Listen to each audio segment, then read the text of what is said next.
Hey guys, Space Ideas Revolutionized here today, and today we're going to be learning how does the International Space Station work. So today we're going to be learning about the parts.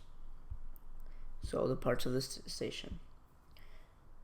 Okay, so I will use a pointer for this. So first we will be talking, sorry I lost my chair.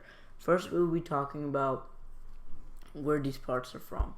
So this part over here, all these parts, I'm going to use blue. No, I'm going to use black for NASA. Alright, so all the parts are from NASA. So this whole part's from NASA. This part is too. You can't really see the black because of space. This part's also from NASA. Okay, so now we're going to be talking about Canada. I'll use yellow for Canada. Canada gave this part, and which also has the robotic arm on it, right? So the European Space Agency, I'll use green for that, gave this part. And I think JAXA is Japan, I think, so we're going to use white for that. And Japan gave these parts right here. So, okay, let's go back to NASA. Okay, actually there's an important part, which is Russia. We use red for Russia. Russia gave this part. Oh shoot, this is a 2D picture, so okay, well someone's just swinging their horn. So that's the red is Russia. So going back to Canada, these parts over here, I'm gonna use these parts with this. So these parts over here are a mix of ESA, Japan, ESA, the US, and Canada. So these parts over here, where my buzzer thing is. Okay, and oh yeah, obviously these parts would also be from NASA if those parts are from there too. There's a lot of parts to ISS,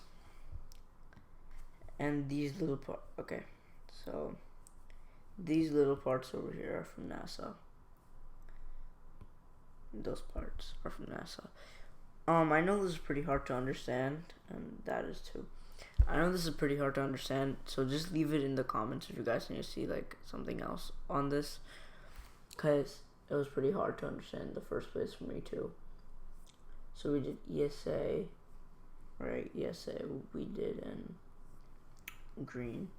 ESA gave that part. ESA also gave a part back here somewhere, like right there. So what this white part over here, we call that the Kibo. It's a Japanese experiment module. And then ESA's part is called the Columbus Orbiting Facility. And then this part by the US is called Harmony Node 2. Okay, that was of course NASA, so these two solar panels have a name of the starboard photovoltaic arrays right here, and these parts here, they're called the S6 truss segments, and also these parts are also called these ones are called P5 and P6.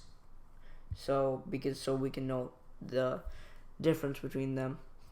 And the Canadian part is called, it has a few names to it. So yeah, it has like 3 names to it. So let me just do US's first, which is like right here.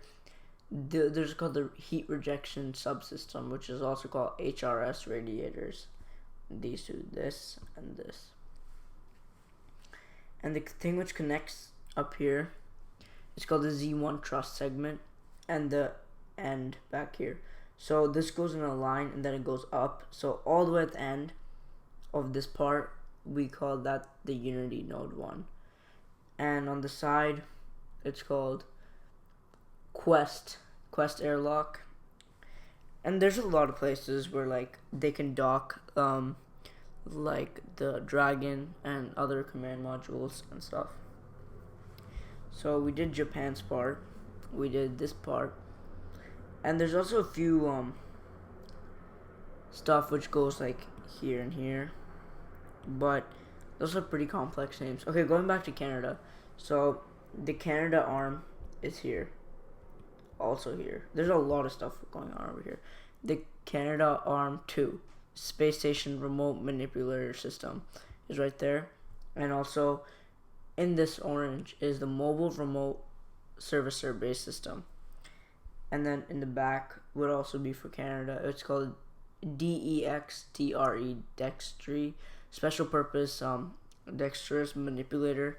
So it's pretty complex. And then finally going on to the back where Russia is. This is a simplified version though. This isn't like everything in like detail. So the things down here, I mean no, not down here, like this up here, like which looks like 2 solar panels, they're called, the module is called SM Suista.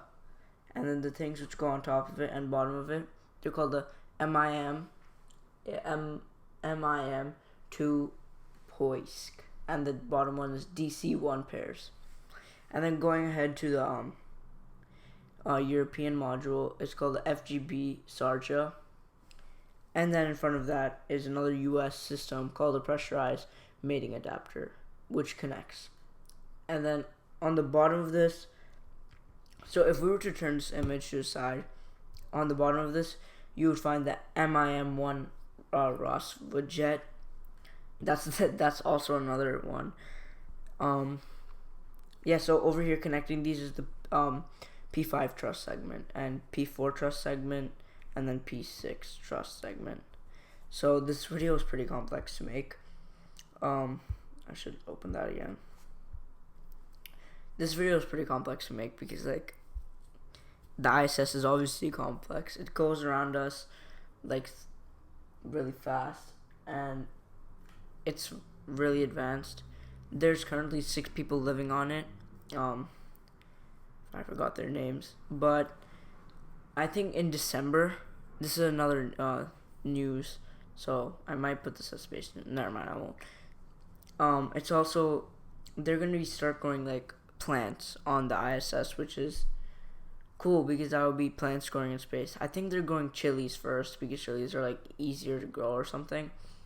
So thanks guys for watching. Hope you learned something. If not, comment down below. We'll make a post on the website because this is more complex to talk about in video because of the drawing and stuff.